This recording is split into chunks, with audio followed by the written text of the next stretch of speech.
Yes, I'm looking. Calling the 5:30/5:52 meeting of the Water Bureau to order. Second order of business is public comments relative to agenda items. Is there anyone from the public who would like to speak relative to agenda items? Hearing none, the next item of business is the election of a chairperson. Are there any nominations to be for chairperson of the Water Bureau? Commissioner Taylor. Through you, Council, I wish to place a nomination, Commissioner Adel. Commissioner Adel brings an extensive experience to this board and more particularly to this community, both in terms of his political experience as mayor, and I think that he would serve us well. Well done, thank you. Is there a second? There's a second somewhere. Second. Thank you so much. Doesn't need one, but thank you. I called for one, so my fault. Any other nominations? Any other nominations? Hearing none. All those in favor of Commissioner Adel as your next chairperson of the Water Bureau, please signify by saying aye. Aye. All those opposed? Nay. The ayes have it. Congratulations. Commissioner? All right.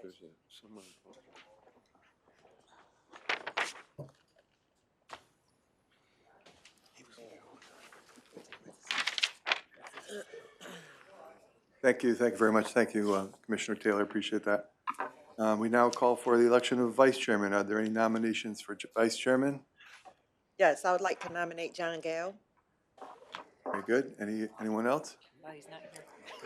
Where is he? He's in the next room, don't worry. Yeah, there you go, that's what happens. Any further nominations? No, then all those in favor, please signify by saying aye. Aye. Opposed? Second. Okay, we have that with John Gale as our new vice chair. Approval of the meeting minutes of November 8th, 2023. Do we have a motion? So moved. Second. Motion and seconded. Any additions, deletions? Anyone wishing to abstain? Okay, all those in favor, please signify by saying aye. Aye. Aye. Opposed? Motion carries. Next, report on revisions to customer water bills. Who would that be? Chris? I think we have Kelly? Is that Yes. yours? Kelly? Kelly Shane. Please. Thanks, Andy. I would have said it like, At least I stand on her. Good evening, Commissioners. Kelly Shane, Chief Administrative Officer here at the MDC. I just wanted to present very quickly, because I know you have a full agenda, some revisions to our customer water bills that are coming. I don't see Commissioner Hoffman here. He is one of the commissioners who asked for some changes. I was hoping he was going to be here so I could share with him the good news that they are coming. Let me go on. We periodically make some revisions to our water bill. Usually it's around a transition of some kind. This time we had a bank transition. We changed banks recently from Webster Bank to JP Morgan. We went out to bid and changed our bank. As a result, the final part of the process of changing all our bank accounts, changing all our all of that, the change to where we put our money, as well as where our customers send their check payments in. That's called our lockbox, where checks go in to our system. The remit address and all the coding on the bill needed to be changed as a result of that change to the bank. So we needed to revise our bill. So that, and amongst a few other reasons, we wanted to change some of the fonts and some of the color coding on the bill to make it easier. You guys are all, as commissioners, you're also MDC customers, so you get your bill, and so I want to show you what the changes are that are being revised in the new bill. Or not new bill, just a revision to the billing. We're always looking to improve the customer experience. So again, One of the bigger changes that we're doing is if you do pay your bill online on the Kubra portal, our pay portal, you're able to make a donation to Operation Fuel. However, if you send in your payment by check, you're not able to make that donation. We have changed that with our new bank contract with JP Morgan. We've added the ability for customers to add $1 or more to their payment by check and put it on their payment coupon. We changed the remittance address so that the check payments that are mailed go to a new address. And we've changed the total amount due blocks. They used to be in black background with white lettering. We've now taken out that black background because it was found to be difficult to read.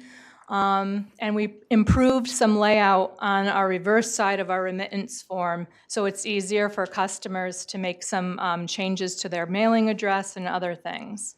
So before we look at, oops, I went backwards instead of forwards.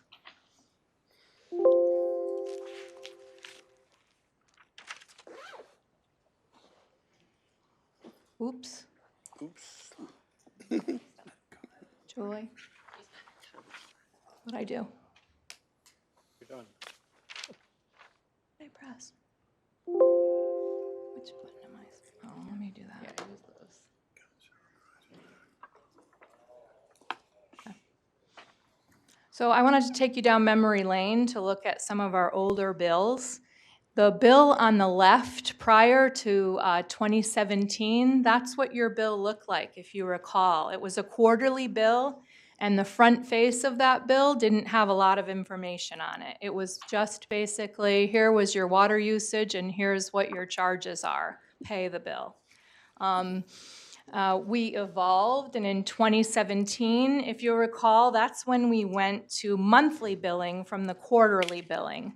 We also added a bunch of changes. We added more information as far as the explanation of charges. That is the front face of the bill in 2017 when we made the changes. It's also the payment coupon portion on the bottom. We provided a box to give more information about events. Previous payments was now on the bill, so it showed what you paid last month and what's your current balance. If there's any past due amount, that was never on the front. I'm sorry, it was, but there was more information there on the billing summary. And the big change there, though, was the monthly billing and more information about your charges.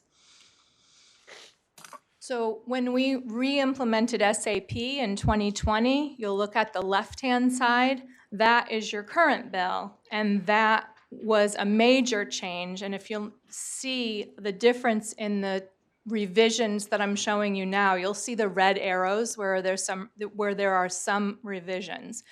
That 2020 bill, when we went to the new SAP system or re-implemented SAP, provided things like other charges and adjustments. It provided that usage summary, so you now show your monthly usage of your water. It also identified the due dates. See where all the black is there on the left? What we've done this time, where you see the highlights in yellow, we took out that black background font and made everything just in black lettering. It makes it much easier to read for those who are having trouble with the white font. And you'll see on the big arrows on the payment coupon, the remit to address is now different. With Webster Bank, there was a Hartford remit to address, and we had our own lockbox PO box. Well, that was Webster's lockbox PO box. Now our remit to address on the payment coupon on the top left, it shows I think it's Birmingham, Binghamton, I'm sorry, thank you. You can see better than I can.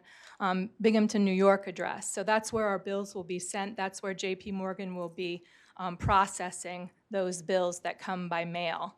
And then on the right-hand side of the payment coupon, you can now write in a donation to Operation Fuel, either $1 or more. You can write in the amount of the donation and the total amount due, and that will be processed by JP Morgan Chase and sent to our separate account for our Operation Fuel donations. So our bill now has 3 pages. I just want to briefly show you the second page, which is the back of that first payment coupon on the bottom. There were really no changes to the explanations that are on the back of that bill. The big change was, instead of asking customers to write in an updated mailing address, we now just highlighted the fact that they can either call us or send us an email with their change of address, and we will make that change. And it just shows that remit to address again. It gives also a lot more information about paying online and going to our portal. And it also highlights the fact that they can scan that QR code on the bottom left. And again, they can make cash payments by bringing that coupon with that QR code right to CVS, 7-Eleven, and other retail cash places. I think there's one other that Dollar General. And they can make their payment in cash if they so choose, just by scanning that QR code. And lastly, the third page, which is really the detail portion of the bill, again, we took out that black font and identified other charges and adjustments. We gave it a separate section, and we also took out the black background. So that's really the differences. This is not like a big revision or a big change. We'll probably go through that in a couple years as we work to transition to a new upgraded SAP billing system, which we're in the process of pre-planning right now. But I did want to share our target for this revision to the bills is coming in the May timeframe. That's our target. It will come out this spring. We're still working with our third parties, that is the banks, and our pay portal vendor, which is Kubra. So we're coordinating with both banks because Webster is transitioning to JP Morgan. We're also coordinating with our bill print and mailing vendor as well. And we're also we've already started implementing our customer communication plan. We've put in bill inserts where we said coming soon, some revisions to the bill.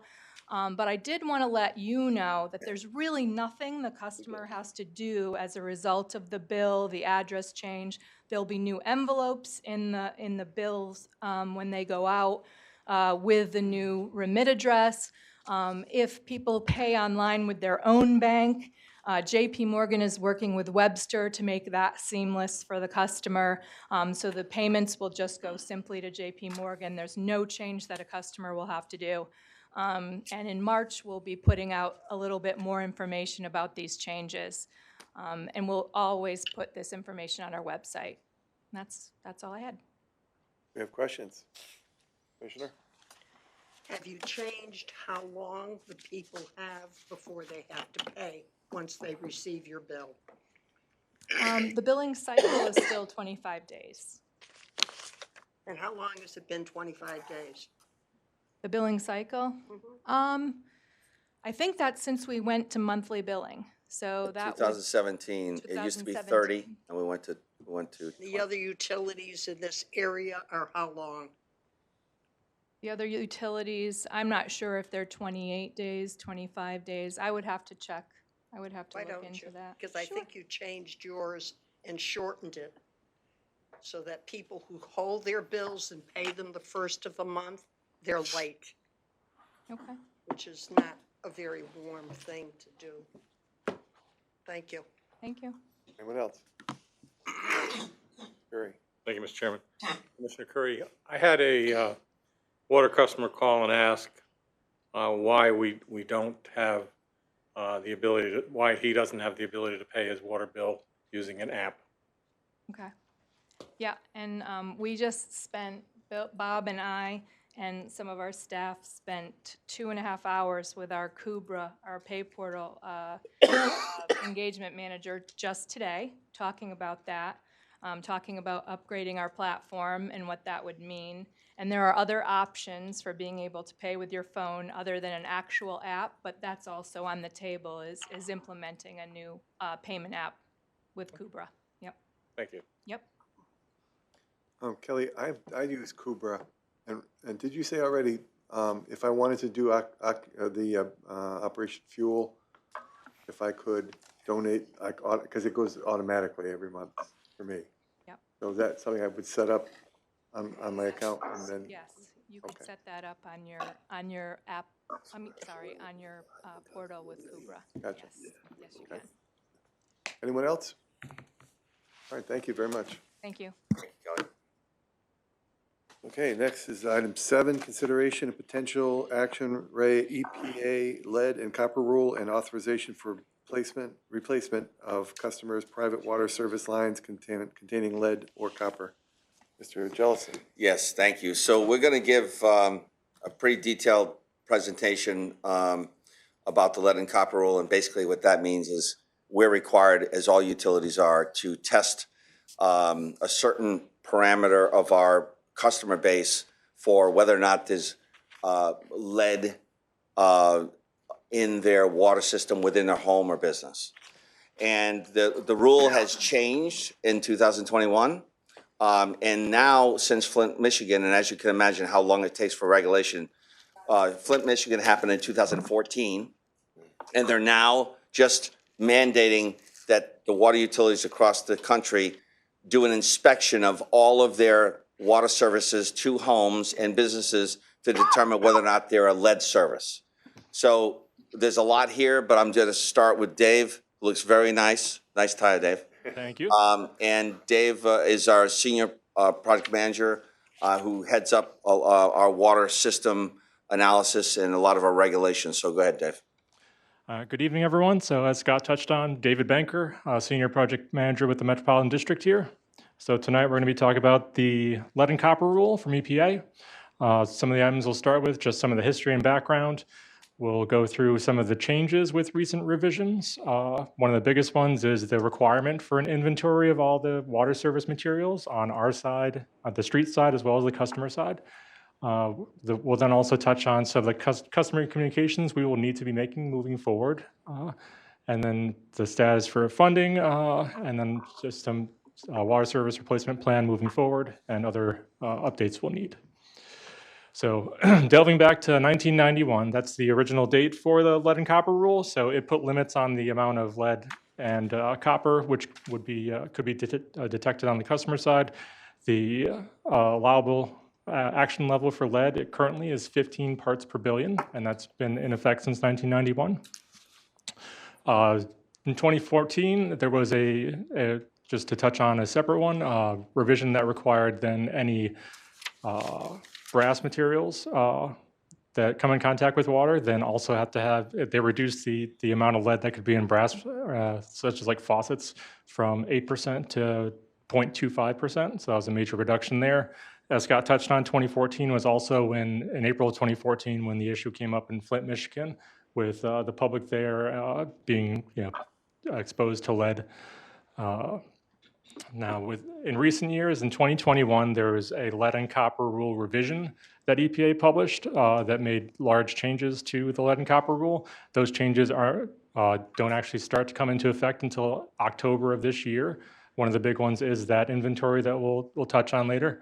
And then last December, they published a draft lead and copper rule improvement, which made some further clarifications and response to some public comments that they received from the lead and copper rule revision. So just more changes that we'll touch on within the presentation here.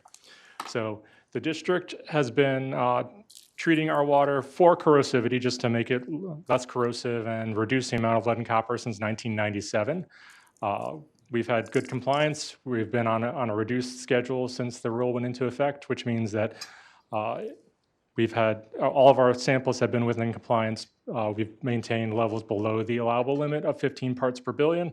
So then instead of having to sample every 6 months or every year, we're on a 3-year cycle. So we actually only have to go through sampling our system every 3 years. And If we weren't on that reduced cycle, we'd have to sample a minimum of 100 homes, but since we've had good compliance, it's 50 homes that we sample. And shown here on the slide also are the last several lead and copper samples. You'll see the action levels below are all below the 15 parts per billion currently, and the number of samples, basically the number of homes that we sampled in the right column there.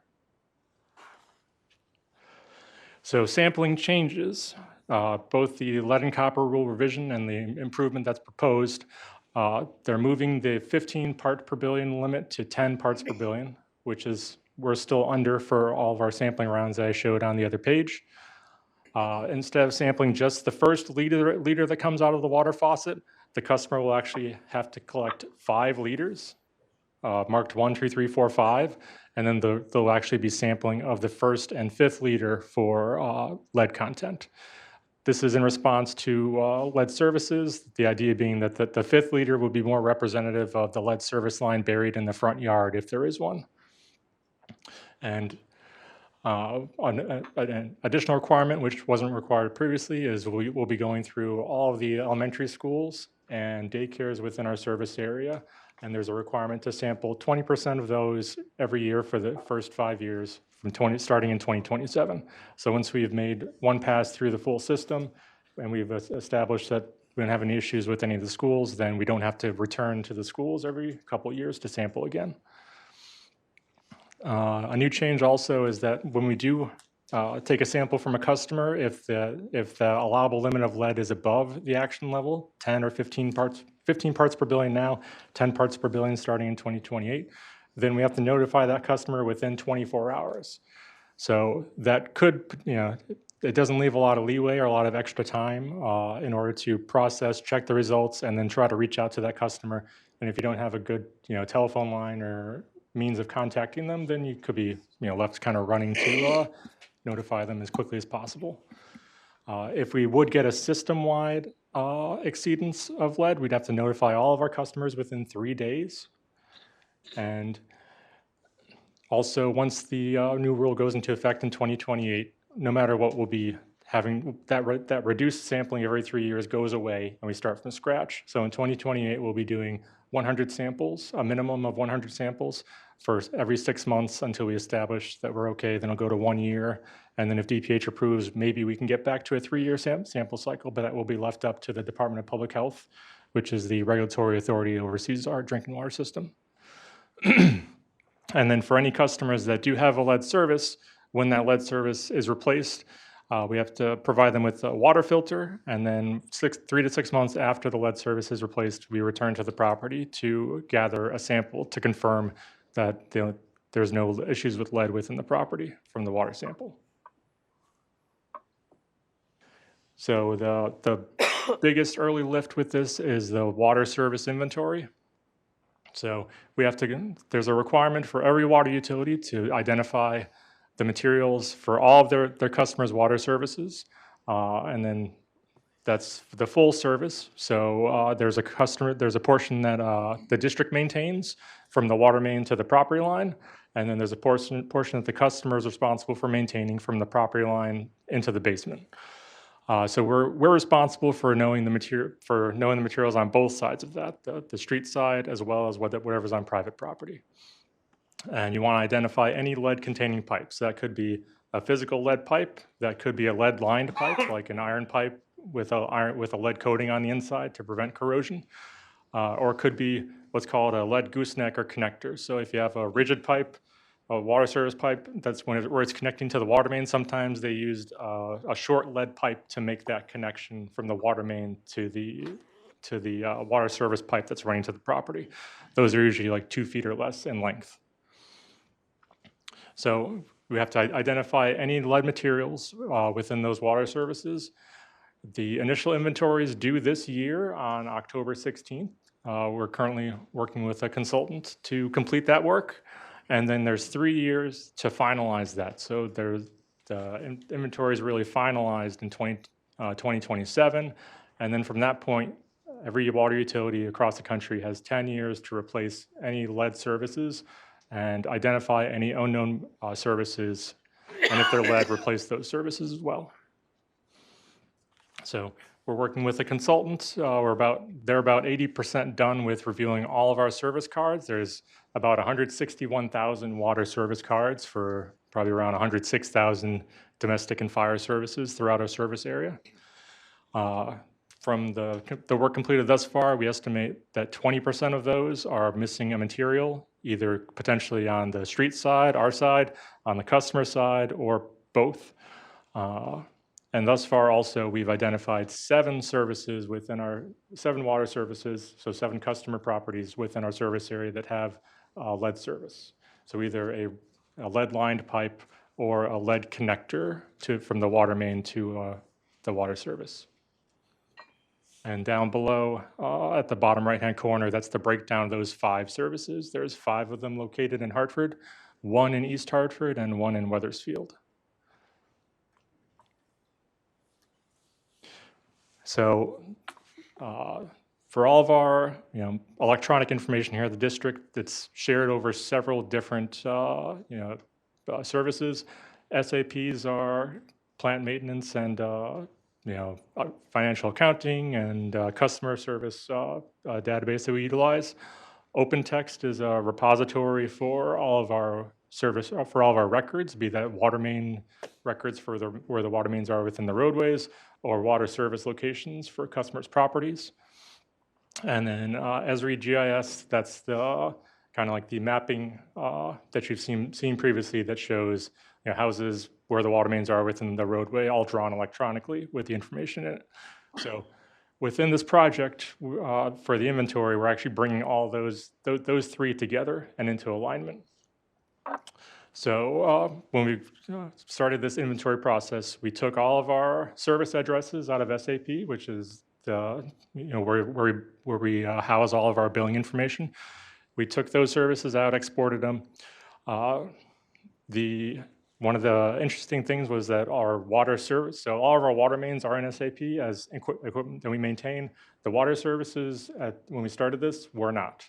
So it's another, we have about 1,600 miles of water main, but we actually have about 500 miles of water services. So we didn't have those, that equipment created within SAP. So we took all those customer accounts, we made water services and valves for them, valve equipment. We took that equipment information from SAP, and then we put that onto the same sheet. We gave that to our consultant, so they had all that information, and they went service card by service card, filling in the information for the water service material, installation, size for every every customer within our service area. They're still working through that process to date, but we broke it actually up by town. So as they finish a town, they submit that information back to us. We review it internally. We make any changes, updates, corrections. Then we'll provide that information back to the consultant, and then they draw those services in GIS. So one of the most physically demanding parts is actually drawing the services into GIS. That will take the longest amount of time. And then as they've gone town by town, they start returning those GIS results back to us, and we review those as well, and then accept them or send it back for comments or changes. Dave, I think Commissioner Patel has a question for you. Yes. Can you explain how do you test the pipes and how do you identify it in the field? So right now, all of the identifications have been based upon our paper records that are scanned into the OpenText system. So we have service cards that will state the material of the water service. For one of the next steps will be for those unidentified services where we don't have the physical paper copies. We'll be doing test pits where we have to dig down to those services. And then potentially, if it's copper, we can look at how the pipe looks. If it's copper, you can identify that, or brass. If it's an iron pipe, then we'll need to actually cut out a section to look at the lining inside the pipe to confirm if it's a cement-lined pipe, which is our most common material, a wrought iron for an iron pipe, or if it's potentially has lead lining, you can physically see it when you cut the pipe. If individual homeowner wants to find out themselves, how do they find it out? By calling you, or is there an automatic system where they can say, confirm what it is. So when we come, so by this October, we're going to have a public-facing like map for each address that will indicate, will show whether it's a potential lead service, an unknown service, or if we know it's not lead, so copper, brass, something else that's not lead. So that will be the first line for customers to look at their services.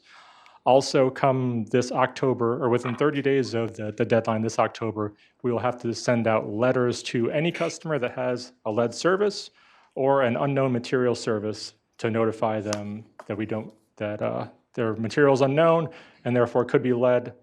And before that, also, we're starting a program where we're reaching out to the customers where we don't know the material on their side, and we're working with a consultant to either go into their basement to inspect the pipe coming through the wall, or to have them identified if they can easily identify it themselves.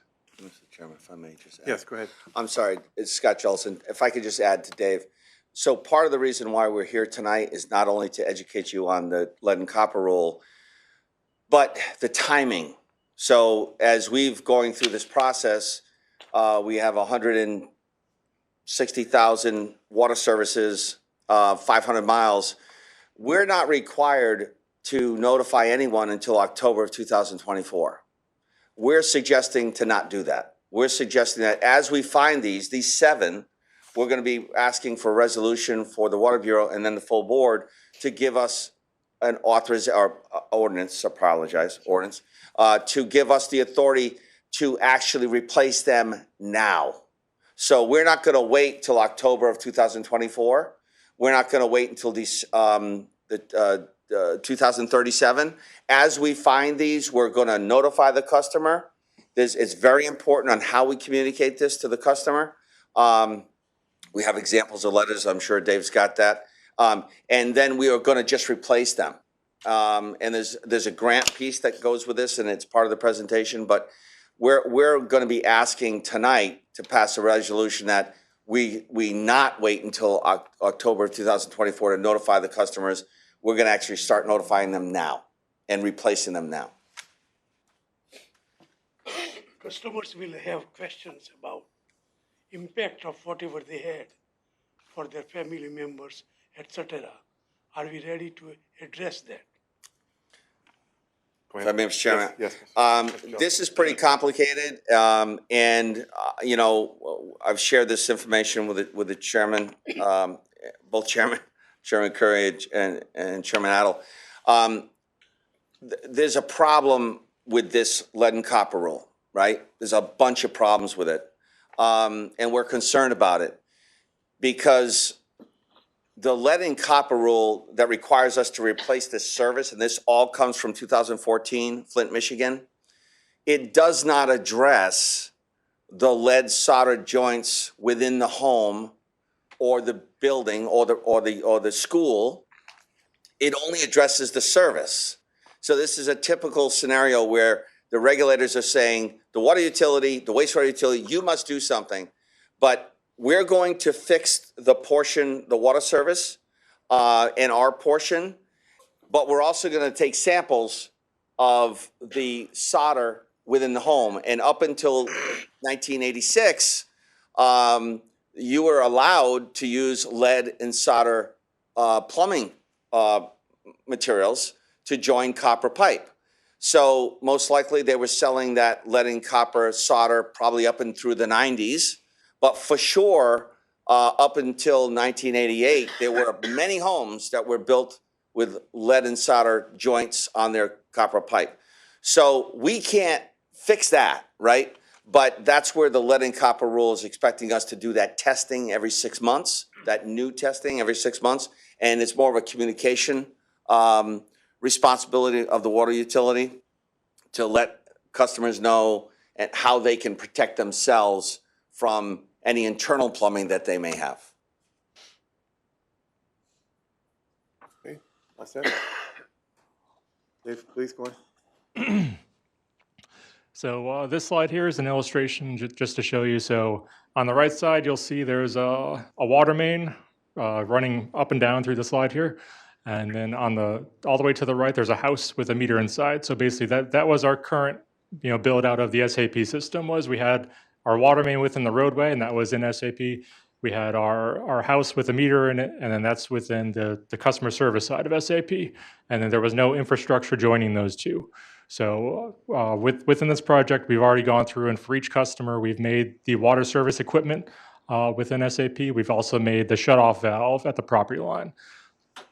And as the consultant has gone through the service cards, like on the left, they collect all the pertinent data, 1-inch copper service on our side here, 1-inch copper service on the house side, the lengths of the piping, the installation date.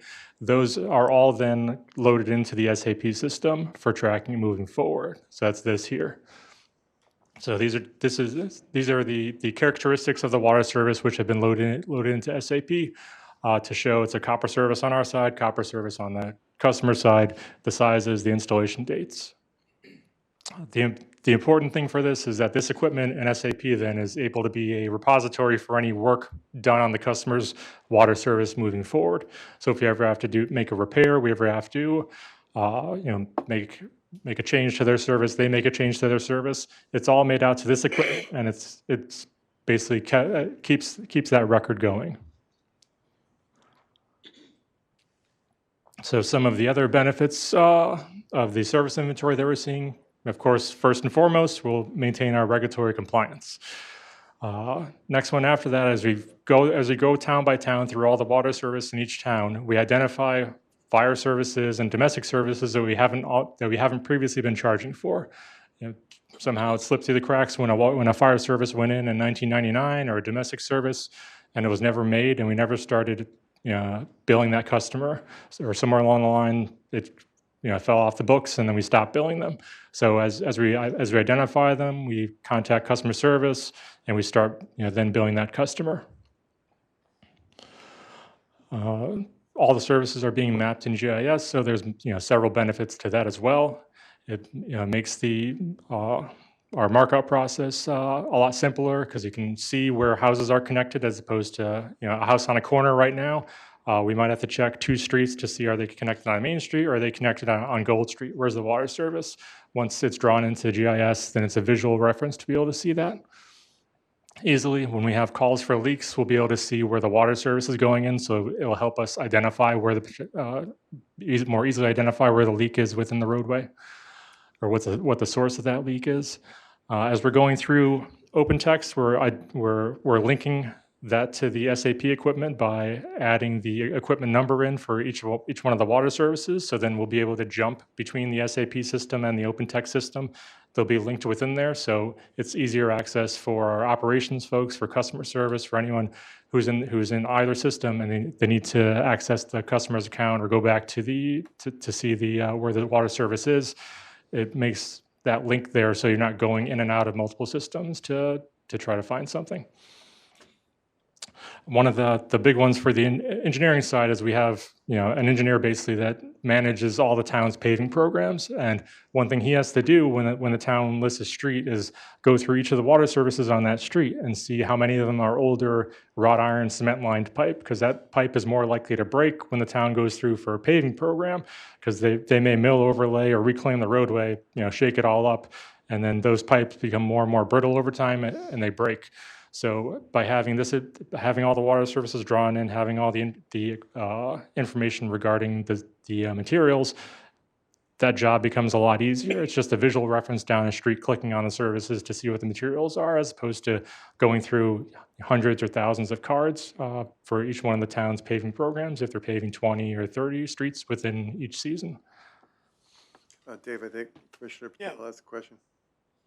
When people sell their home, and buyer and seller, there will be some responsibilities disclosing some information which you have provided, and you will have to arbitrate those questions once in a while. So are we prepared to do that? Jellison. Scott Jellison. So we're going to, if we have records, either through the paper records, and we've identified 7 properties, or we go through the 20% that we have to dig up, we will fix that. We will replace that service. And that information will be provided to the homeowner. They will be aware of what is needed to be done, what the service is, was it replaced, how long it's gonna take. I would ask, council whether or not it's our obligation to notify the seller. Well, Chris, Or the- or the buyer, we sorry. don't have any affirmative obligation to notify the buyer or the seller, quite frankly. It's a matter of public record, and as part of any purchase of real estate, particularly with older homes, oftentimes they'll do a record search on their own to But determine. buyers or sellers are required to disclose. They have a disclosure requirement, Right. that's correct, that's correct. They disclose what they know. And if we've done work on their house, and we've informed them what work we're doing and why we're doing it, it's to remediate what is potentially a harmful situation. So quite frankly, if asked or upon request of the buyer or through that disclosure statement you're talking about, which by statute is required for them to provide, or they have to pay a fee if they don't provide it, and I would think that they'd be more than happy to disclose to a potential buyer that whatever issue there was regarding lead or copper has been addressed. Scott, we maintain those paper files even after we've digitized everything? Yeah, you're putting those on open text, right? Yes, all the records, so even when we do work on water services now, those are entered into open text under the address and the service location. So, I mean, there's no likelihood, I suppose, of our system going down completely, but if it were, would we have backup? I think the question is, are we gonna keep the paper copies once it goes into open Yes. text? Thank you. So I don't know where if we keep copies currently of I've only ever used the open text files. Dave Ready, where's Dave Ready? Yes, we have paper copies. You have paper copies, okay, down at Utility Services, They're either in utility services or in the mezzanine. okay. Thanks, thank you, Dave. Mr. Chairman, through you.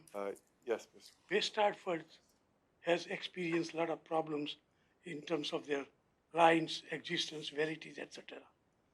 Are you sure about data they have, how accurate it is? Because one case, somebody represented to me, basically have conflict what we show and what their record shows, town records.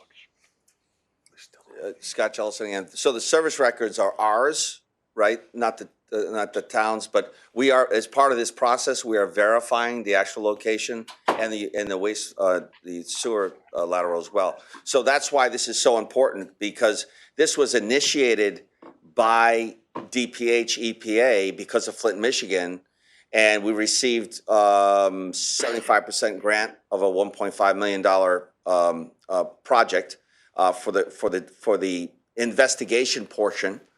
And we're using that to upgrade our system and verify all these services, including our sewer services in the field. So we have accurate information, real information.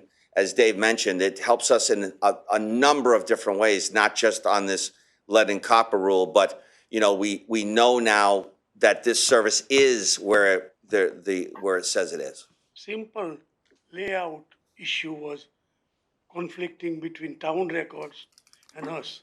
I suggest we include towns to check records and then make sure that their record coincides with ours and there is no conflicting information. Thank you, we will do that. I'll remind the committee, we have a long, lengthy agenda tonight, and we are going to have another meeting, a special meeting on this very topic, so we have plenty of time to go through this in more detail. Okay. Okay? So, Yeah. all right. Just one last point to touch on. As Scott said, we're also doing the sewer services through this project. Those are a second priority to the water due to the deadline we're facing with October. So those will be done afterwards. So some of the new customer communication requirements. Oh, I'm sorry. We can't see past that. I'm sorry, we can't see you past this. I'll stand up next time. Please, go ahead. Chairman, Go ahead, Commissioner Anderson here. One quick question. I want to take you back. I didn't want to go back too far, but you talked about 50 homes. That's going to be a part of the sample system. How are those? I was looking to see how those homes are selected and where are those 50 homes coming from? So the requirement right now with the current law for us with reduced sampling is that we sample 50 homes. So those 50 properties are throughout the district. They're selected based upon a tier system. So before we did this project, we didn't know that we had any lead services. Now we've seen we have a handful.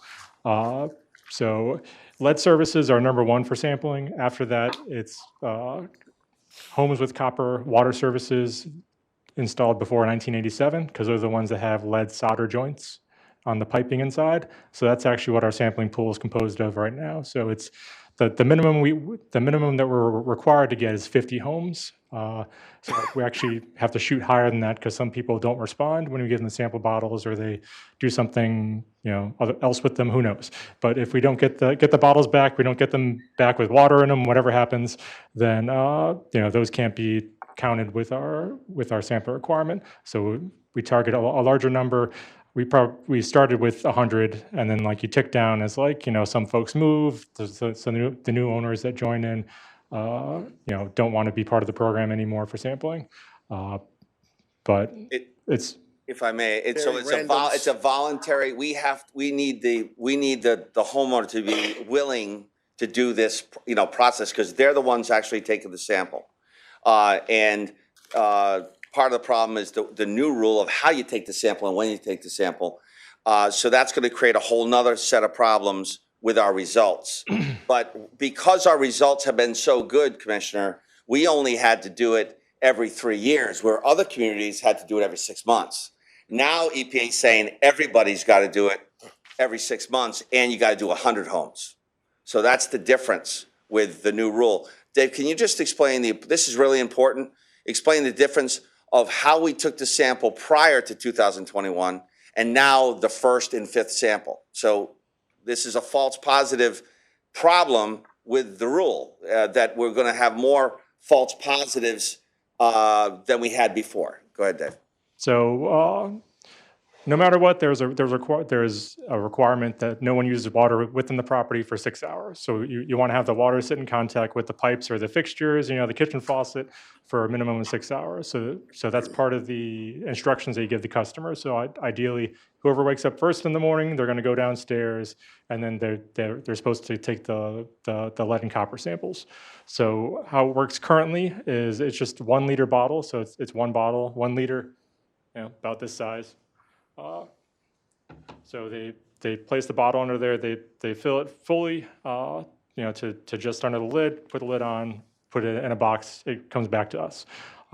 So that sample is representative of really the kitchen faucet and the piping below the kitchen faucet immediately within that vicinity, because kitchen faucets, all faucets that are older than 10 years old or so are going to have a higher amount of lead, 8% lead by weight.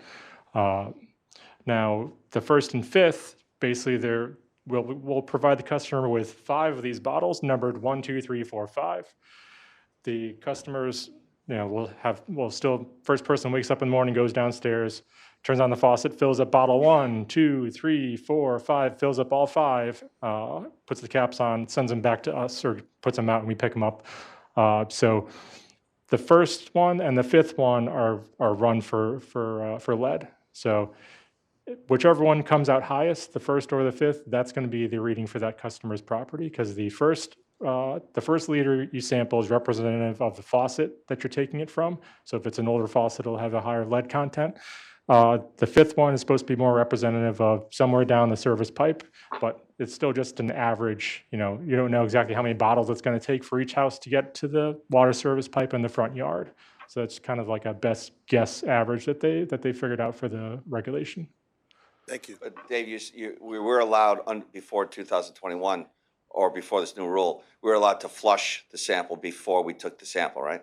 I don't know if it was 2021, but yeah, so we used to instruct them to take the aerator off of the kitchen faucet, because there's a little screen basically on the end of your kitchen faucet. And then you might have, some little things that get caught in there. It could be little pieces of metal from your piping, could be anything else that gets inside the piping in your house. So sometimes you'll have, different corrosion, stuck on the end there. So take the end of that off and then flush it out. Now the minimum, like I said, is to have the water sit there for 6 hours, but if you really want, if a customer wanted to, have fun with us, they could go on vacation, come back 7 days later, or a month later, if the house is unoccupied or something, and then take the sample from the faucets. That's why we had instructed them the night before, take the aerator off, flush it out, clean it, put it back together, and then let it sit for at least 6 hours. Because you never know when the last time that someone might have used water from that faucet is. So we're going to have a lot of false positives because of the way in now which they're asking us or the customer to actually take the sample, which is completely different from the way we used to do it. And that's why we're going to have to differentiate between what the lead service to the home, these 7 properties, what the lead service to the home is doing versus the lead solder joints within the home is contributing to this problem. So we're going to document all of this as part of the process. But it is going to create a lot of false positives that we're going to have to figure out in the field. Sorry. No, great. That's important. Yes. All right, so customer communications. So any customers that have a lead service, and also any of them where we don't know the material on our side or their side or both sides of the water service, we have to notify those customers annually to tell them that their service either has lead in it or we don't know and it could have lead in it. So on top of that, for any of the customers that have a lead service or we don't know their material, if we operate their shutoff valve at the property line, we're supposed to give them educational materials, or if their service is disturbed. So if we're digging around their service pipe, shaking it for some reason, causing disturbance, we're supposed to provide that property owner with educational materials saying these are the risks of lead, these are the ways to reduce your risk. Also, anytime we have a service that's unknown or a lead service, when we change the meter inside the house, we're supposed to then provide that customer with lead filter, so a pitcher filter with a lead removing filter in that pitcher as a result of that, so that they're safe in the meantime after the service has been interrupted to replace the meter. If we're going to replace the customer's lead service, we're supposed to notify them 45 days in advance. That's so if they have a lead service on their side, they can arrange to get a contractor to replace it at the same time. And then also in 2027, we have to develop a lead service line replacement plan that'll be presented to the public or made available to the public to show how we're going to replace all the lead services in our system, but also that's going to include identifying and replacing any unknown service pipes. So identifying them, and if they're lead, replacing the unknown material services. Dave, if I just to clarify, so what we're going to be asking tonight, and I'm just going to jump to the punch because we've got a lot to talk about. DPH says that if after you've done your due diligence and you've identified all of these lead services after October of 2024, you have up until 2037 to replace all of these services. If the MDC chooses, because of our due diligence, to replace our section, we have to replace our section, the MDC will get 70% grant for that work in disadvantaged communities. That's Hartford and East Hartford, and the other communities is 30%. However, and then we can tell, as Dave mentioned, we can tell the homeowner, listen, you got lead in your lead service, you should replace it, and here's all the communications, and here's all the information that you should do. And the concern I have is two things. One, it's a terrible message, right, to say to the homeowner, you have a lead service, we're going to replace ours, and you can hopefully can afford to replace yours, which is a bad PR message. But also, DPH says, if you want 70% grant on your side, you have to replace the service on the property homeowner side. So our recommendation to the board is we replace both for free. And then we will get 70% grant in Hartford and East Hartford, and we'll get 30% grant. But the message of saying to the homeowner, we found lead on our side, we fixed it, and you have lead on your side, good luck, is a bad message, right? And never mind the fact that the homeowner may have, if the house was built prior to, I would say 1990 something, 91, 92, that you've got lead solder joints. And you have your own issue internally. Why should we take the responsibility of that? Let's clear the deck. Let's take the water service out of the equation, make sure it's new, and then we can work with the homeowner as to whether or not they have lead issues within their home. But our recommendation is going to be that we replace the private property service through an ordinance for lead. For if the service is lead in any way, as Dave described, we're going to recommend to replace it for free. We do not want and do not think that telling a homeowner in October of 2024 that you have a lead service and good luck in replacing it. I think all of you will get 50,000 phone calls, and it is not a good message. So we're recommending that up until right now, the 7, we want to get authorization to move forward and replace those. Right now, there is no grant money for that because we have to develop a package that we can design and bid, and then that will be, DPH will authorize us to go to bid, and then we'll get the 70% or the 30% grant for that piece, but we're not ready for that yet. So we're going to suggest that those 7, that the MDC pays for that ourselves. We're not going to get any grant money on that. But it's the right thing to do if the board so chooses to go in that direction. And then once we do identify all of these services, if there are, as Dave mentioned, 20% of them are unknowns. And when DPH says if it's unknown, if there's no documentation that says that on your records that this is some material, whether it's paper, copper, steel, galvanized, if you have no records, you have to assume it's lead. So you have to dig it up to figure it out. So that's why they give us until 2037 to get that done. But the ones that we know of now, we'd like an ordinance that allows us to move forward and replace them at no cost to the property owner. I'm sorry, Dave, but we're just getting late here. What else you got, Dave? So just to clarify real quick with your discussion there, so 7 lead services containing lead identified. Those are all on our side, the NBC side, between the water main and the street, the property line. Out of those 7, 6, we know that based on the card, the record card, we know what the material is on the customer side, and it's not lead. One of them is unknown. So we want to move forward with notifying those customers that we'd like to replace our lead service for the one that's unknown on their side. We're also going to work with them to get into the basement, see if we can identify the material on their side. If it's, if we end up finding that it is lead or potentially has lead, then we'd plan on replacing that service with a contractor, since due to the private property side work. So that's the plan for those 7 services that have been identified. Other than that, Scott, you stole the thunder with the 75% grant and 30%. It's okay. Mr. Chair. Yes, Commissioner Thank you Van Dyke. very much. Commissioner Van Dyke, to you, Scott, when we're looking at this and you said you want us to pay for the customer side, I'm assuming it's the customer side to the house? Correct. So if they have an issue within the house, We're not touching what it, we do correct? know, and I've shared letters, I think I've sent these letters to all the commissioners. Back in 2017, I wrote a letter to Scott Pruitt on this very topic. And the issue that we have with the lead and copper rule is they're only addressing a portion of this problem, right?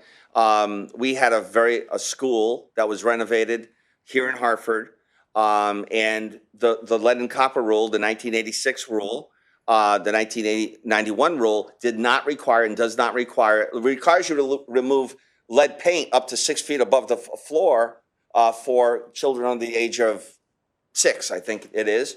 But it doesn't require you to remove the lead solder joints within the school plumbing system. So our position is you're only solving a very small component of the problem, because MDC and all water utilities, unlike Flint, Michigan, we put chemicals in our water, orthophosphate, which helps the stopping of migration of lead from the pipe into the water. The problem they had with Flint, Michigan was the town was bankrupt and they tried to save money. So they stopped and saved $30,000 of orthophosphate putting into at the water treatment facility, and they changed water sources as well. So our position is we're going to do everything we can do, and we're going to follow the regulations, and we're going to notify, and we'll provide the filters and all that good stuff. But yes, we want to go into the home as part of this process. We need the homeowner to allow us in. The homeowner could say, no, you're not coming in. We don't want you to touch it. Okay, because I know we're running short on time, Sure. so if I could just clarify. All I'm looking for, Scott, is when you say we want to pay for it, are we paying for anything inside the house? If No. there's a problem inside the house? No. So we're just paying up to the house? Correct. And do we have any estimates, even a wild, you know what? Do we have any estimates on how much this might cost us? So what we do know. If we pay for the full is thing. What we do know is we've inspected 80% of our service records, and we found 7 problems. So 80% of 160,000 services, we've found 7 problems. We're going to have to, with the unknowns, the 20%, we're going to have to physically dig that up because we have no records of what the material is. Do we expect to find more? We may find more, but I think we have till 2037 to do this. I can't. 20%. Sorry, Right. Commissioner Mandic. Okay, Right. okay. Yeah. Thank you. Yeah. Thank you, Mr. Chair. So just to clarify for that also, yes, from the property line to just immediately inside the foundation. So you may need to put a new service pipe through the foundation wall, stop there, connect it to the existing plumbing. Trying to make me look bad, Dave. No, just, It's okay. Don't worry about it. we're engineers, we live in the details. So, and then for cost-wise, probably looking somewhere around the range, a full service, main to the house might be around $10,000. Just the private property portion might be around $4,000. Just, wild-eyed off the wall, number there, because it's going to differ depending on where the water main is in the roadway or what the person's yard might look like. Can we do the backwater valve at the same time? There is, and I would tell you there is, and I've talked to the other water utilities about this. There are other water utilities that are basically saying they're not going to pay for this, that they're going to expect the property owner to pay for it. And I just think it's such a bad message. Flint, Michigan had the same scenario. The property owners owned the services to the home, just like here at the MDC, but they created their own problem by not using orthophosphate and changing the water source. I just don't think it's worth 7 properties, and how many we find. We have 20, almost, we have a while to 12 years, 13 years to get that done. So water service line replacement, we'd like to move forward with replacing any lead service lines as we identify them. For any, we want to notify the customers that they have a lead service also in advance to make sure we're following the spirit of the law, even if it's not into effect, hasn't gone into effect yet. Currently, we're only looking at renewing the street side for those 7. We want to identify the one unknown on the customer side. So for the street side work, we're looking at using MDC forces. Any private property work or services that extend onto private property, we want to use a contractor just for the purpose of private property work. Once the service is replaced, we have to work immediately then with the homeowner to conduct a hard flush, basically have all their faucets going full bore, work your way from the basement up through the house to make sure that any sediment, anything else that's released in the line is flushed out. We have to provide educational materials, and we already have water pitchers on hand, Brita filters with the lead removing filters, and a spare filter as well. They'll last longer than 6 months, and then we want to follow up with them to do a sample at their property within 3 to 6 months to ensure that the water is all set water quality wise. So path forward, complete our inventory, replace any lead services as we find them on our side. Reach out to the customers with the unknown material just on their side, try to do a basement inspection, identify the material they have. Anyone that's left after that, we'll have to do dig work, excavating at the property line to identify the materials on both sides. While we're doing that type of contract work, we'll just have a contractor install a meter pit at the same time. 2 birds, 1 stone. We want to continue DPH funding, both for finishing out our inventory and the basement inspections, as well as for any investigation work going on, excavating at the property line to identify materials. And then we would, as we already touched on, we want to allow the MDC to replace the customer side if lead materials are identified. So that's the portion, once again, from the property line to just inside the foundation.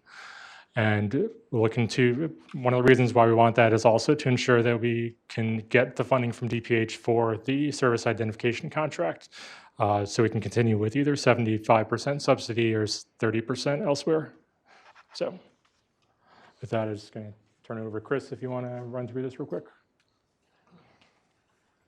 So if I'm in the interest of time, that's really the program. We were going to show you show and tell of how we go out there and utilize the GIS equipment to document all of this.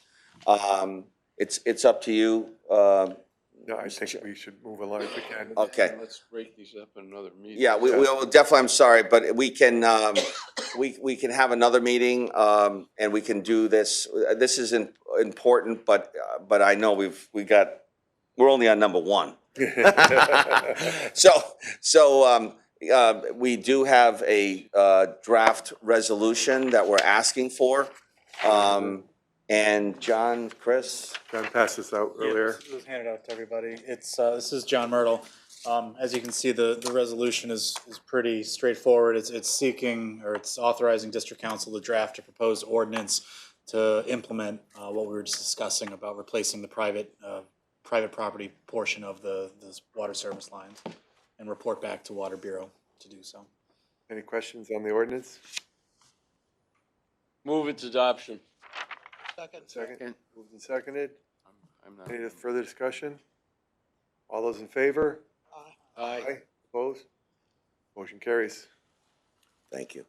We'll bring back the show and tell for the next meeting. Dave, can you put that hydrant in the back of my truck?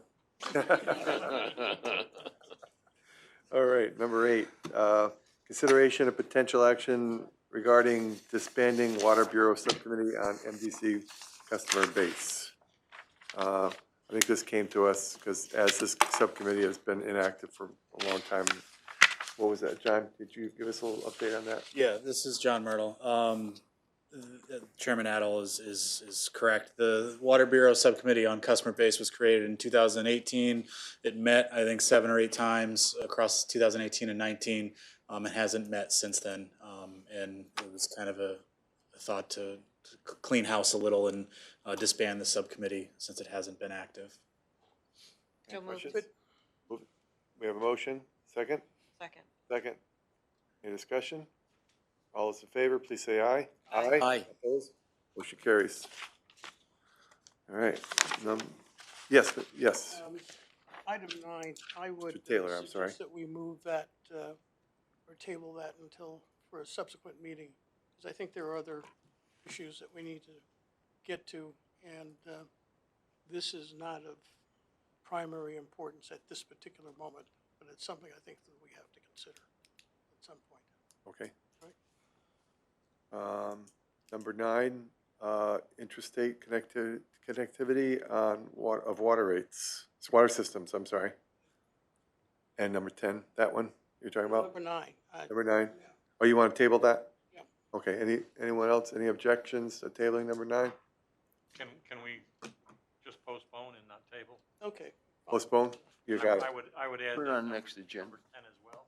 You want it also, number 10 we'll table? I'm sorry, postpone. Postpone, okay. I thought we'd actually thought that this would be a special meeting. Yes, it's up to you, but we're prepared. It's up to. We're prepared. In our discussions, this is a big topic, so we'd like to have a special meeting. Yes. And we're happy to do that next month. Yep. And have, it's a long discussion. There's a lot involved in those two items, 9 and 10, so we're happy to do that special meeting. Let's I do would that. just- Mr. Chairman? Yes. I would just encourage commissioners, if they have any questions regarding any of those items being postponed, forward the questions, whether they're going to be to Scott Jellison or Chris Stone, send them to Attorney Myrtle, and he will forward them on to the appropriate person for responses. Thank you, Mr. Chairman. I couldn't have said that better myself. Thank you. All right, that's it. Then we got 9 and 10 out of the way. So there was a motion to postpone 9 and 10. Oh, I'm sorry, you're right. That is the motion. That is the motion. We have a second. All those in favor? Aye. Aye. Opposed? Okay, thank you. Thank you, Mr. Vice Chairman. I'm going to make you look good. Thank you. You're doing a great job, too. We could do number 11 and 12 together. I'd ask Mr. Jellison to have this in our, on our agendas so that we can kind of keep a running count of what's happening. It's in your Monthly report. monthly report. But it'd be nice if we kind of showcased it for ourselves so we know, bring it to the forefront. Absolutely, we can do that, and if you want to do that tonight, or we can do it at another meeting, but we're prepared to talk about it tonight. But this information is in our monthly report, and what you can see is, in a summary, is we've always said that it's almost impossible to catch the curve with water main breaks, 1,500 miles of water pipe, trying to catch the curve and reduce the number of backlog repairs is almost impossible. The quickest way to slow down the break history is to install new pipe. That's the fastest way you can have an impact. We presented this at the management study that we did, and we have it. Chris, you want to just go quickly through this? Yeah. Basically, by adding and installing 10 miles of pipe every year, we're starting to see a benefit. But Chris, go ahead. Yeah, so just to go real quick, what's in Scott's report every month, the CEO report is our 5-year summary of our break history and where we're trending. We extended it out a little further. We tracking since 2000 on this graph. So you could see where the trend line is going. As Scott mentioned, we're trying to stay under the curve where we're replacing enough water main annually to have an effect on the number of breaks that we have. And all the gentlemen sitting over here in the corner have to respond to 24/7. So that's ultimately our goal. And you can see just in 2023, we had 176 water main breaks. And that is due to a lot, which whether it's engineering, operations, utility service, has to support a massive increase of water main installations and replacements on an annual basis moving forward, so we can keep that trend of water main breaks going down on an annual basis. So this is just an indication. We did underperform last year to where our goals were on water main breaks. We did have a number of projects postponed, which will be another meeting coming up next month. We did have projects postponed due to DOT and other utility coordination that had to postpone our work for that. So. Jay, Yep. Sorry, Chris, before you leave this, remember, and we're going to get better at this because we're doing full separation in the city of Hartford. So if you look at 2012, 13 to 2018, 17, we were building a tunnel, designing a tunnel. So we went away from full separation and we started designing a big tunnel. So all the water main work that we did prior to that was because we were doing sewer work too. And so as you do sewer work, it makes more sense to replace the water main at the same time. So when we started the concept of tunnels, we got away from separation, we got away from doing water main work, and that's why you can see on that chart that the amount of water main installed is much lower than when we started really in 2018 in our concept of, let's get, 10 miles of water main in a year. Yep, and that's our goal. We're actually looking at almost over 12 miles this year, shooting for 20. So those are projects we have scheduled, funded, and ready to proceed with. Obviously, we are working even during the winter this year towards that goal. So I did want to get into, if time permits, on what are we doing to be more efficient when it comes to water main breaks and leaks, and how do we address them? I'm going to turn it over to Jessica Coelho, who is going to go through our leak detection program. And we also have Dave Ruddy's group, the Director of Operations, John Fleming, Manager of Operations. Dave's group, all his departments coordinate this effort to identify these leaks in a proactive way so we can actually plan those repairs during our 7:30 to 4 workday versus going out in the middle of the night when it breaks due to cold weather or whatever it may be. We're trying to find these leaks, and it's a great way. We're actually utilizing a lot of technology to actually try to find these leaks before they present themselves and cause an issue with flooding of the road or broken up road. But I just want to go through the group here. Tony Panaleo is the Superintendent of Operations. Matt Skian, Senior Supervisor. Brian Amenta, Assistant Superintendent, Command Center Utility Services. Jason Breetemps, Superintendent. And Eric Gray is our Senior Engineering Tech and Utility Services. But I'm going to turn it over to Jess, who's going to walk through this program that she's worked hard over the last 2 years now developing. So thanks. All right. Thank you, Chris. As Chris said, I'm Jessica Coelho, Project Manager for Engineering. I will make this quick for you guys. Chris did touch on a lot of this. So we are trying to be more proactive with our leak detection. We've looked at, over the years, plenty of different products out there that could best suit us for this. One of the products I just want to show you today that we are using is our Orbis Smart Caps. So as he mentioned, the breaks can be they're very disruptive. If you get a break in the middle of the night, we're calling out our overtime crews. That's an expensive thing. We have water loss, which is expensive in itself, and then the restoration. So what we want to do is be proactive, find them when they're leaks before they become major breaks. This Smart Cap, which you can see on the screen, and for those of you in the room, in front of you is a hydrant with a Smart Cap on it right now, so you can see it in person there. It actually easily attaches to the nozzle of the hydrant. Our crews can do that themselves. Inside the cap is an acoustic sensor, a radio that transmits, and a battery. And that's a picture of one of our caps. So we currently have 500 caps in our system that we purchased in 2023. The map on the screen shows a small portion of this. It's a network of the caps. So the hydrants you see here are representative of where we have caps on a hydrant. The way these work is they listen to each other, and they listen along the pipes. So they're listening for a sound that's different than the norm. Certain decibels are going to trigger a warning, and as it repeats itself, that's telling us there's a sound here that's consistent.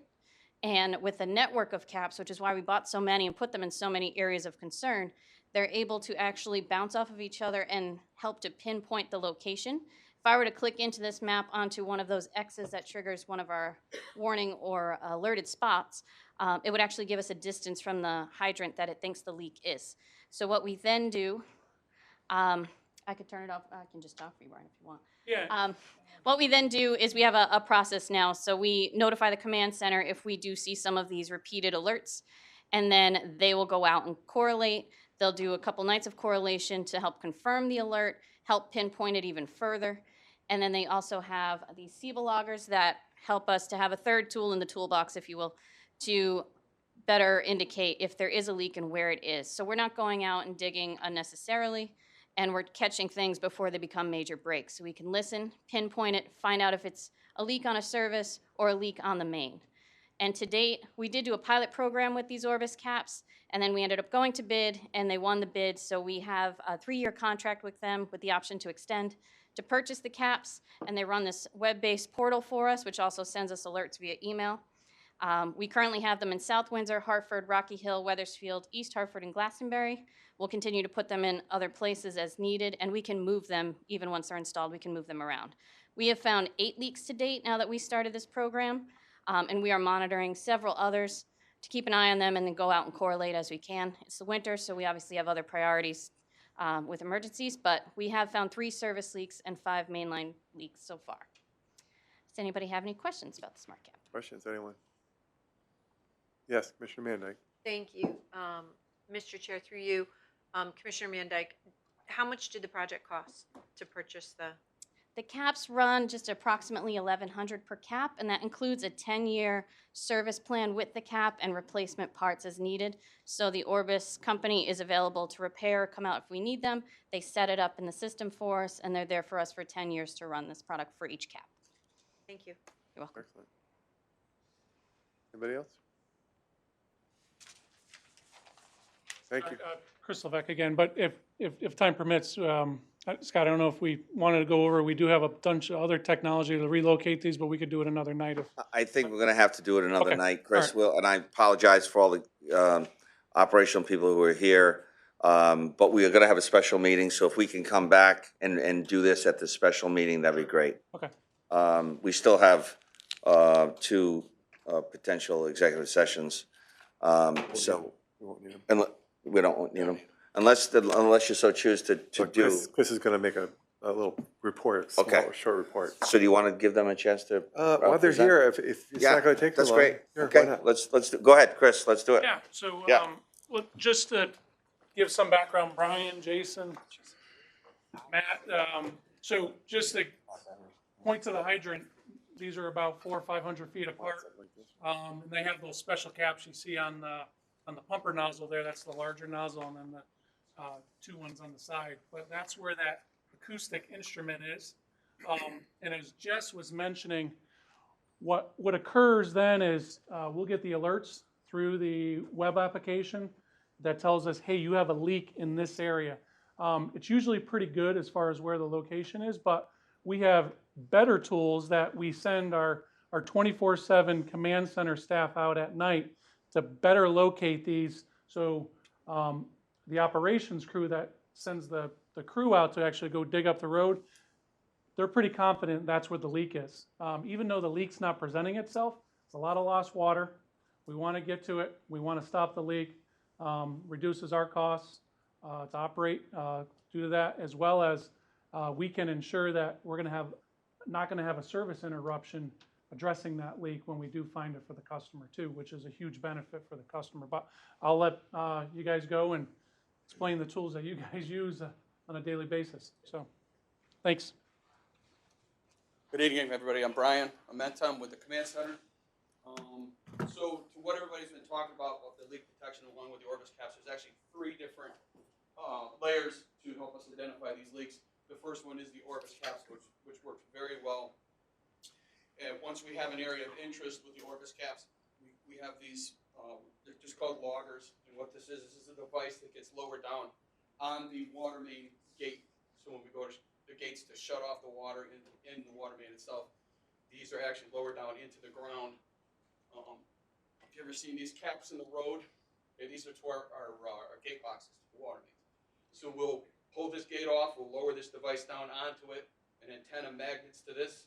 Each one of these devices has their own SIM card. And then we listen. We listen for about a week or 2. What these do, these devices transmit to a website that we can sit at our desk, so I don't have to send my guys out every day to take these readings. Everything goes to the website, pre-populated with all our water mains, and these devices will talk to each other.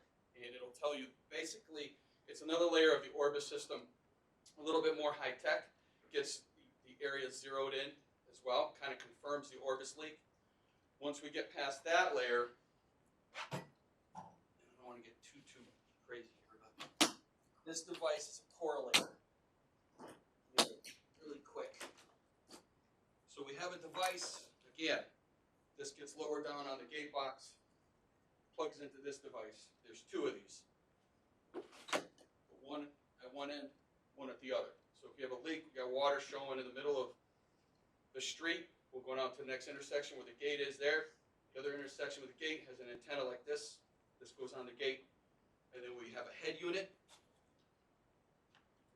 These things listen to the water main, beam it to this device.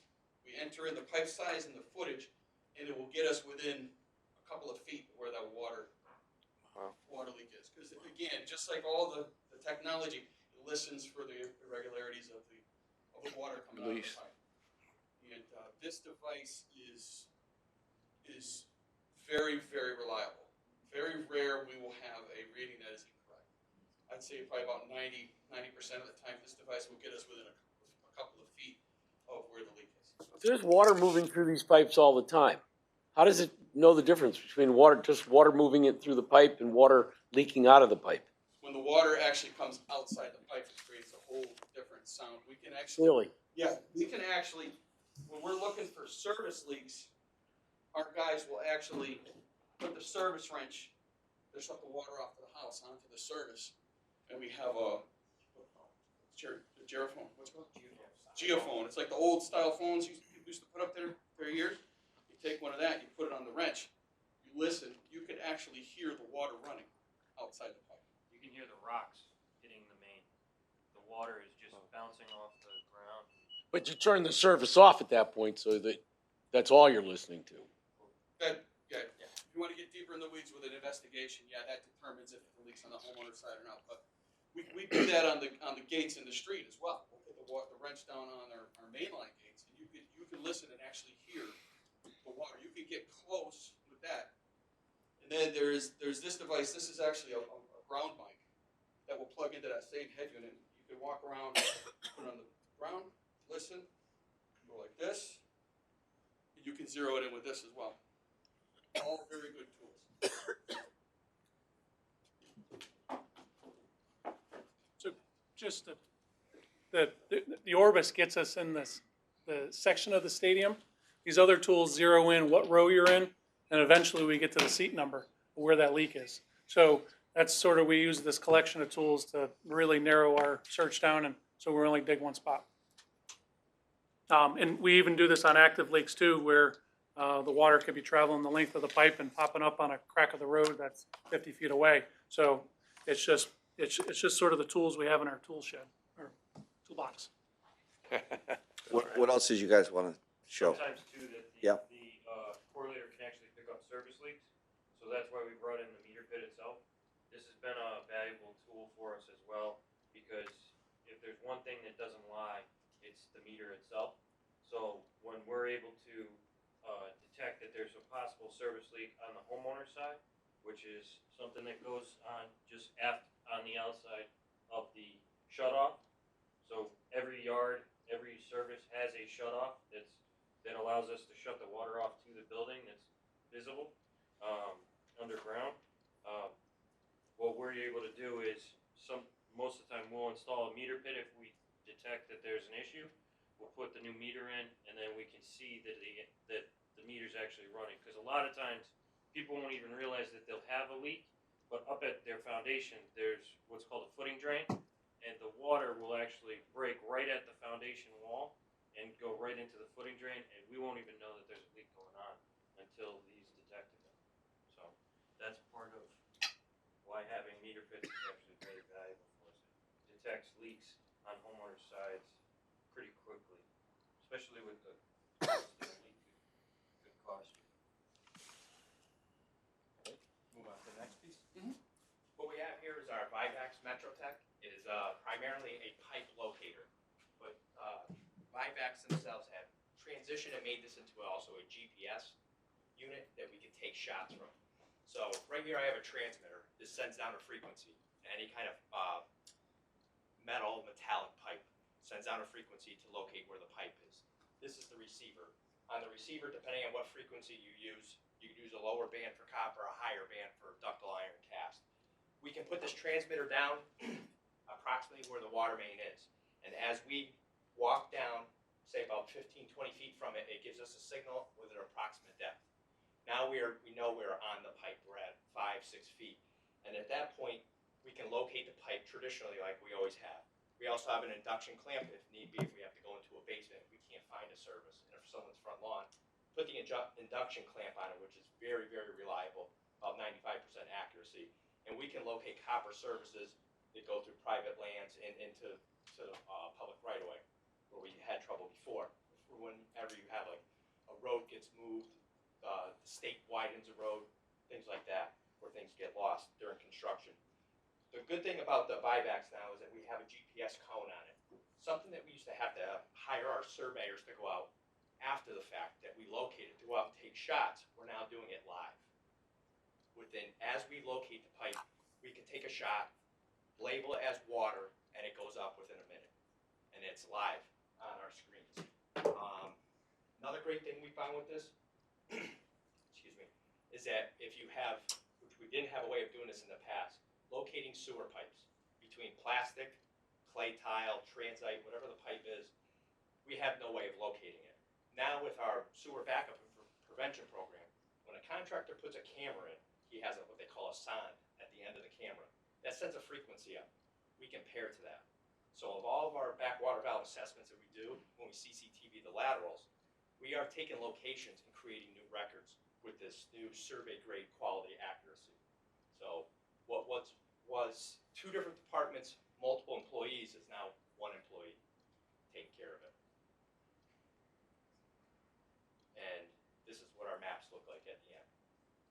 Color coded and the type of service line that it is. Green for storm, red for sanitary, blue for water.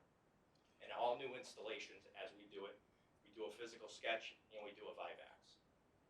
So all the stuff is coming up live, and it's happening in minutes rather than days or months. Any questions for the gentleman? Or lady? She's still there. Yes. So the way we used to do this used to be, as Jason said, months. I mean, we had the backlog in GIS back in 2010 was probably 10 years of backlog of information to get the field information that was in either in construction projects, or issues where operations is identifying replacing a water service or a sewer lateral. And by the time we get up in GIS, it was literally 10 years. We now have, Chris, would you say the backlog in GIS now is what? We're wrapping it up right now, the backlog, between drafting and GIS. But what we're doing is we're using these types of equipment. What used to take us, after 2 years of putting a water main in, to do all the record drawings and update GIS, it took us 2 years after that. It takes us 2 weeks now.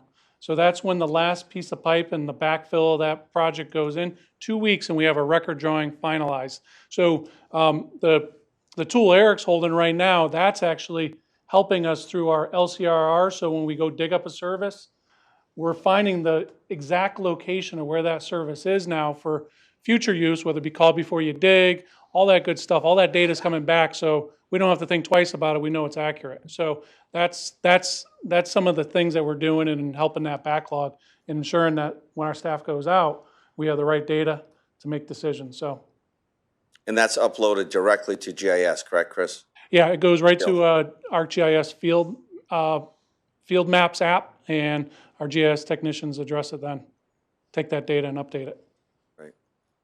And one other thing too, I didn't mention, is we have a walkback feature. So when we do take a shot with these units, if you go into the app like Chris is explaining to you, you can go back to those shots, sit in your truck if you have to do an emergency mark out in the snow and you can't find anything. You could send those coordinates back to this unit and it's gonna walk you right back to where you took them 5 years ago.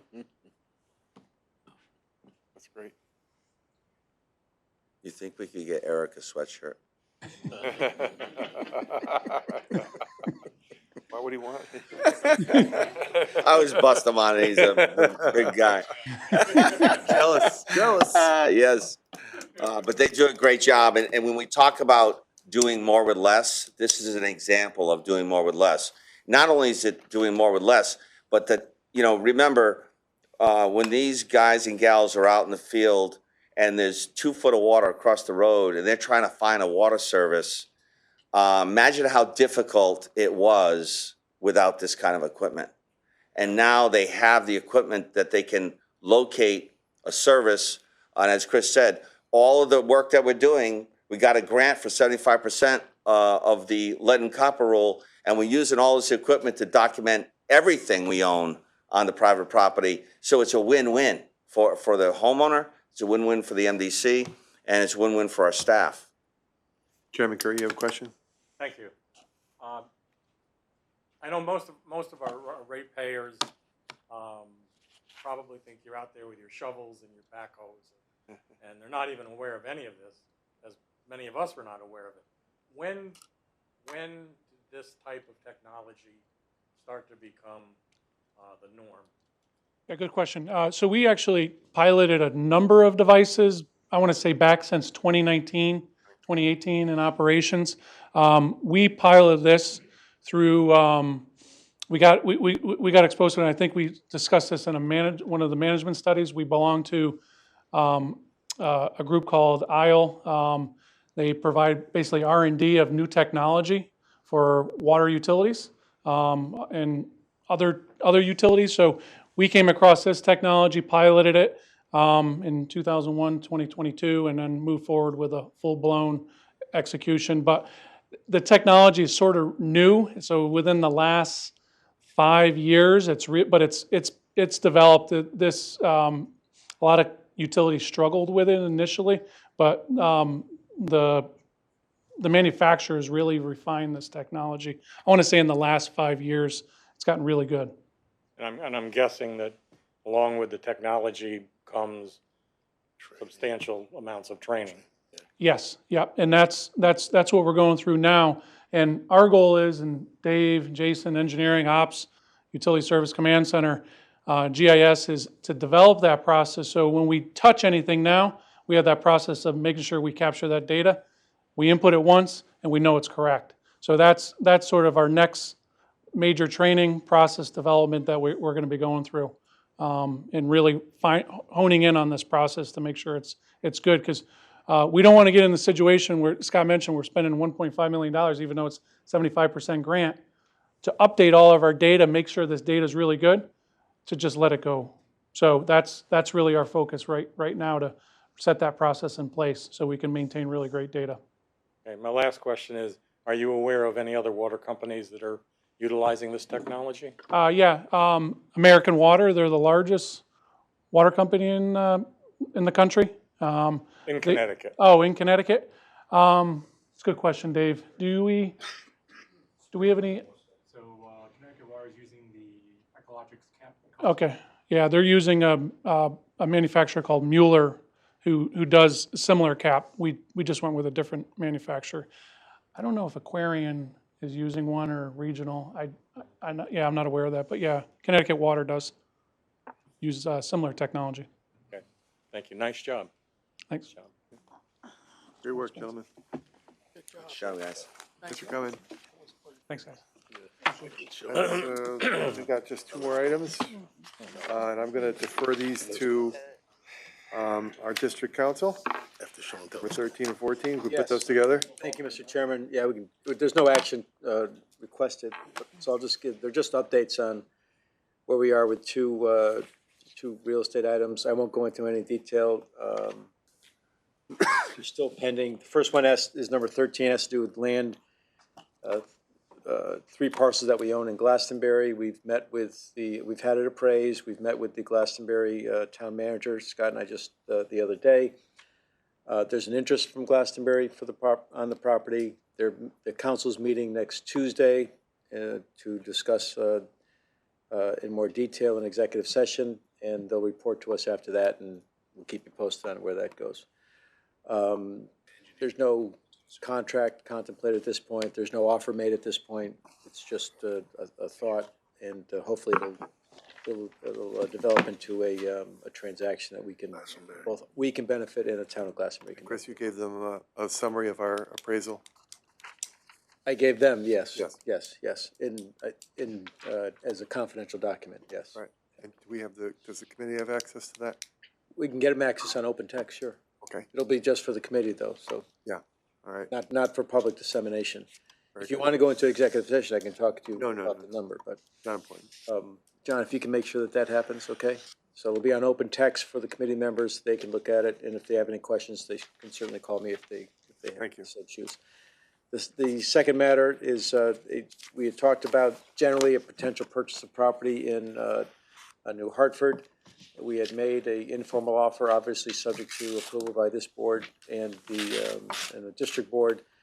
The sellers decided that they want to expose the property to the market. They discovered late in the game that they may own more property than they thought they owned. We don't necessarily agree with them. We haven't done a survey on the property, but they think they own, there's more to the parcel than what they originally thought, although they've owned the property for decades. And we're not talking a difference of 1 or 2 acres. It's a difference of 60 acres on what was originally considered to be a 103-acre parcel. So it's not insubstantial. So with that, that new discovery on their part, they've decided to expose it to the market. It's being marketed, and we may or may not have an interest in it going forward, depending upon what happens. It's already, by the way, it's already been exposed to the market for some period of time, even prior to our involvement, with no interest in the property. So we'll see what happens. Is this the first time that they've withdrawn it and went back to the market? I thought we had another. No, before there was in the market, and then we showed an interest and they took it off the market, and now they're going back on the market, which obviously it's their choice. With real estate, absent a written agreement, you don't have a deal. So they've moved on, at least temporarily. They may come back with something. Yep. Go ahead, Mr. Commissioner Payne. Yeah, thank you. Through the chair, for the district council, are we having any surveyors check the property for ourselves since it abuts our property, or? We haven't commissioned either through a third party or our own staff to, absent a signed agreement. The agreement that we had prepared was subject to us doing a survey, but we're not going to do a survey for them. We would do a survey if we had a written contract to purchase the property. So we haven't done it. I was just wondering if we were gonna survey to make sure that, what they're saying is accurate or not. Well, if it turns out that after they're exposing the property to the market, if they come back to us with for renewed talks, and we have at least an agreement in principle on a price, whether it's the old price or a modified price, then obviously we'll come back to this board. We've got a contract prepared. I've already prepared one for this transaction on the old deal, and that contract was subject to us doing a survey. So the same would apply. Thank you. Anybody else? Yes, Commissioner Taylor. To council, it's interesting that they have almost 60 acres that they're not quite sure about. I know. Now, is that, I mean, are there any issues there? For a long time, they weren't sure about it. Yeah, are there any issues there in terms of adverse possession? I mean, is somebody else parking on it or not? I mean, Well, honestly, adverse possession is really a tough thing, as Yeah, you I know, to prove. Certainly not adverse possession on our part to them. We have never Exactly. occupied the property, and I'm not sure, quite frankly, Commissioner, whether there's any other claims. As part of any transaction in real estate, you have to disclose if anyone has made a claim on either all or part of the property by way of an adverse possession claim. But this is out in the hinterland. And it has very minimal use. Okay. There's no buildings on it to speak of, maybe a couple shacks somewhere, but there's nothing that's going to lend itself to a squatter, so to speak, that would be there for 16 years, uninterrupted, hostile to the landowner, and that's just some of the criteria for an adverse possession. Then you got to go to court. So, Are you sure? Good. Any so other thank you, questions? Mr. Chairman, for allowing No, me my to pleasure. give those Thank you. updates. Anybody else have a question? All right, moving along then to opportunity for general public comments. Anybody on the phone or here in the meeting room have any comments? No? Okay. Commissioner requests for future agenda items. Look, we didn't cover enough tonight. We redo this? Chair, just really quickly, if I could. Yes, Commissioner Thank you, Van Dyke. Commissioner Mandyke. I just want to thank the staff today because that presentation was extraordinary, and I really, really appreciate your time in staying here and staying with us all night. But that was very educational and very great to see how I think our technology has improved. So thank you very much for your time tonight. Thank you, Mr. And Chairman. Mr. Chairman? Thank you, Commissioner Curry. You're newly elected to the chair of Water Bureau, so you inherited, you inherited this agenda, but I'm hoping for future agendas, you'll work with Attorney Myrtle and the presentation on the water main leaks was a perfect example that you can move those up that require staff to be here. Yes. Put it at the beginning and then work your way down. That's a good idea. Thank you. Anybody else? Then I'll take a motion for adjournment. So All those in favor? Second. Thank you, everybody. Oh.